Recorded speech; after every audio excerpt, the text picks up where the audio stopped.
Spoštovane in spoštovani, lepo pozdravljeni. V tokratni informativni oddaji Teden v Evropski uniji med drugim poročamo o prosti trgovinski politiki Evropske unije, vesolju 4.0, podnebni konferenci in vplivu Evropskega parlamenta v tujini.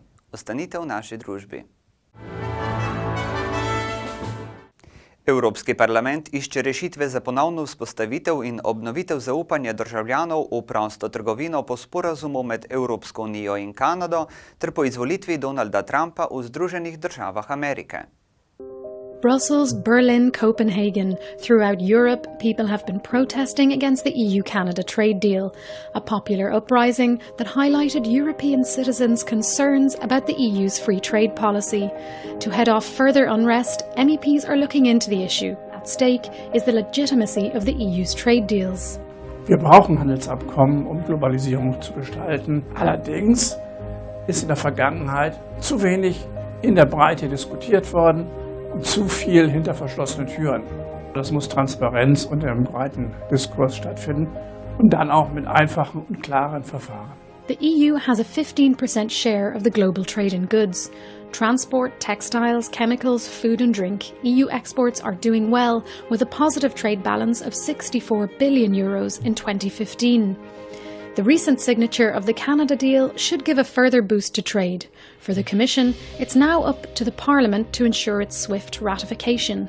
This agreement with Canada, CETA, as we used to call it, is a good, if not an excellent example of how the European Union can actually shape global trade policy and thereby shaping globalization itself. The Canada deal is on track, but negotiations with the United States, the EU's #1 export partner, are at risk following the election of Donald Trump.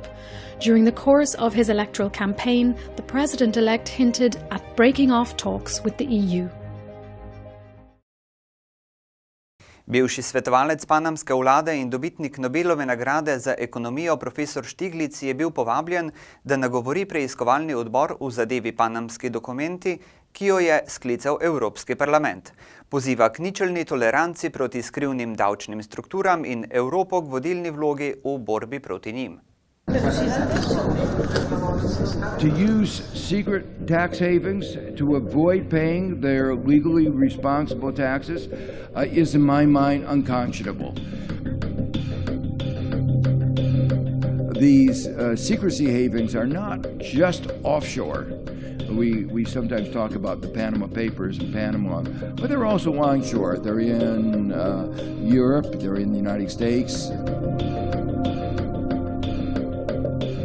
The secret havens are the darker side of globalization, and they are one of the reasons that globalization, only one of the reasons, but one of the reasons that globalization has not worked. When people see this darker side of globalization, they get even more upset with it. One of the reasons that the Panama Papers got such attention is that they documented in such a comprehensive way the breadth and depth of the kinds of illicit activities that were supported by these secrecy havens. And so it is not just a matter of depriving governments of revenues necessary to address poverty, growth, but it's because they undermine the functioning of a normal society. I hope that there will be a greater resolve, particularly in Europe, for dealing with that. Manj kot leto dni po pariškem podnebnem sporazumu je delegacija Evropskega parlamenta prisostvovala novi podnebni konferenci v Marakešu. Cilj pogovorov je sprožiti prave ukrepe, da se bodo v Parizu sprejete obveze začele izvajati v praksi. These penguins are starving to death. They're looking for krill, small shrimps which need ice in order to survive. But the ice pack is melting. The Antarctic has warmed up by 3 degrees over the past 50 years. Far too much. The 2015 Paris Agreement on Climate, COP21, set a maximum limit of 2 degrees. An agreement that must now be enforced. And that's the objective of COP22 that's just begun in Marrakesh. A delegation from the European Parliament was there. In Paris we have agreed on a global deal for climate protection Now it has to be implemented. And there are a lot of rules that have to be agreed, so we need a rule book. At the heart of the discussion in Marrakesh is how to finance the Paris Agreement, and in particular, how to support developing countries. 100 miliardi di euro ogni anno che verranno a costituire il Fondo per il cambiamento climatico per sostenere quei paesi più poveri che non potranno svilupparsi inquinando, ma che dovranno dal primo istante, per andare incontro alle nuove tecnologie, spendere di più per avere un pianeta più pulito e sicuramente più sano. These financial commitments depend in part on the politics of the new American president, who has pledged to leave the Paris Agreement. Even if John Kerry, the acting Secretary of State, has reassured the international community that the United States remains committed to fighting climate change.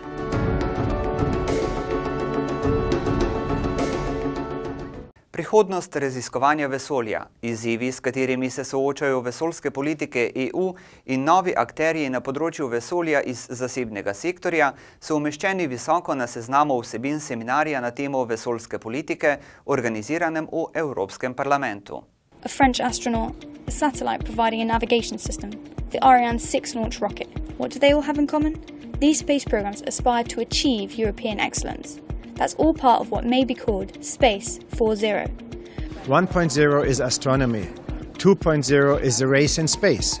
3.0 is more or less what we have today. We have some cooperation, international cooperation, but Space 4.0 is really the real stuff, meaning it's commercialization, it's participation, it is using space for all the different possibilities for jobs and growth. The European Parliament scientific body quizzed various actors of the space industry. The conclusion is clear. There is a strong need for cooperation between public and private actors. Investing into the future of space activity requires a lot of money. Private sector giants like SpaceX and others are going to be driving the space agenda increasingly, and so it's going to be quite an interesting growth over the next decade or so, how the institutional side of space and the commercial side of space work together. Space can seem remote for some, so MEPs can have a role in showing that EU space programs deliver services that benefit millions of people, from air transport to mobile phones, border control and even agriculture. We have done work on the satellites with Galileo and Copernicus. They're looking down at the Earth. We also need to look out at space, but just providing that floor that ensures we can reach out to the stars.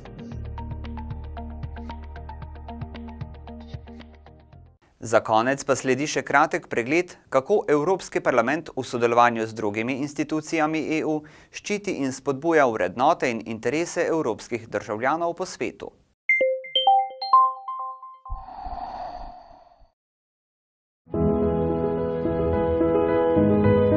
EU citizens have given the European Parliament the responsibility to safeguard their values and their interests and to make sure EU policies are effective, outside as well as inside the EU. Deswegen würde ich alle Abgeordneten saying to the public,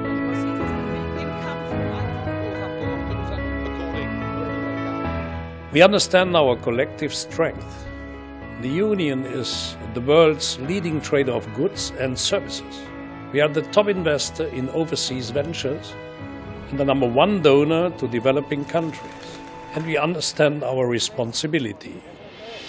We work so that the values of the citizens who elected us, values including human rights and democracy, are reflected in our policies and respected around the globe. How exactly do we do this?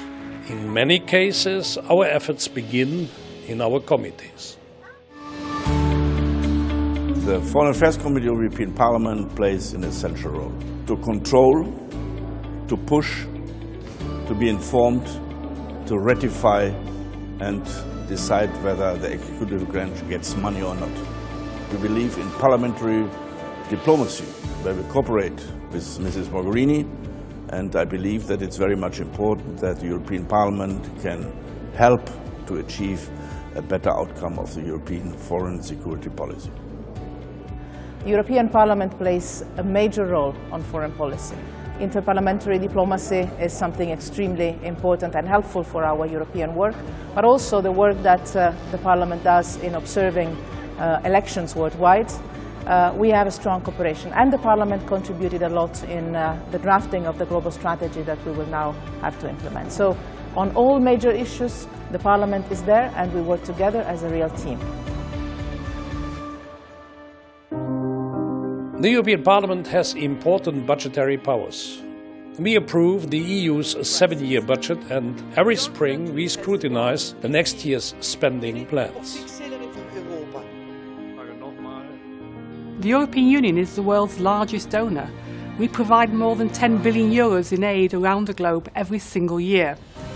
The job of my committee is to look at the Commission's proposals for the annual budget, and we can make changes to the plans for development aid and humanitarian aid. We try to make sure that taxpayers' money is properly spent, that it goes to projects which make a difference to those people who most need it. This year, for example, we had as our priority funding for children in refugee camps to make sure they get schooling and education, help these people who are leaving their countries because of war and disaster, and make sure they have a real future.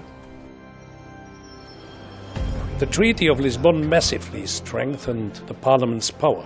Today, most international agreements require our approval. The International Trade Committee has a big responsibility. We examine all trade agreements and we have to decide at the end of the day. The hot issue at the moment, of course, is the Transatlantic Trade and Investment Partnership. We are following the negotiations. We have a close relationship with the United States, but there's space for improvement. Only a good agreement has a chance to pass the European Parliament. We, as Parliament, rejected, for example, last legislative term, the ACTA agreement. It was a bad agreement on intellectual property rights. We want to have labor standards, environment standards in each agreement, and we are looking really hard for that. That's our responsibility. We also work outside of the EU to shape foreign policy and promote our values: democracy, fundamental freedoms and the rule of law. Interparliamentary dialogue is a very useful complementary tool of the European foreign policy. In particular with Ukraine, that I have the privilege to deal with on a daily basis, we follow the reform process, we support the implementation of the association agreement, and also we are trying to create a greater sensitivity in the Ukrainian public about the European project. Our objective also is to build the capacity of our counterparts in order to become a standardized Western-style national parliament. We've also observed many elections beyond Europe, in Asia and in Africa, for example. I've traveled 12 times as an election observer, most recently in Gabon as a chief observer. The European Parliament really represents democracy. When we are there, our job is simply to observe, not to intervene. We assess how the elections went and how they could be improved. Once we are back at home, we follow up on recommendations. This work also serves our own interest. Building up democratic institutions contributes to a safer, more developed world. Foreign presidents and students, parliamentary speakers and opposition leaders, civil society and community representatives also come here to discuss current affairs and our relationship. Sometimes they address all my colleagues in plenary sessions. Sometimes I meet them privately here in the Parliament. I am Martin Schulz, the President of the European Parliament. I work with committees and delegations, with election observers and with many other members of the House, as well as with the Commission and the Council. Together we guarantee that the values, interests and the voices of the EU citizens are respected around the globe.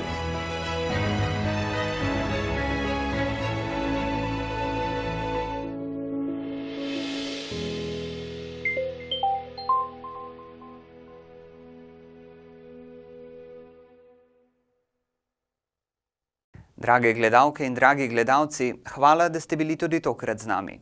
Vabimo vas, da nas spremljate še naprej, za danes pa vam še samo želimo prijeten preostanek dneva in nasvidenje do prihodnjič.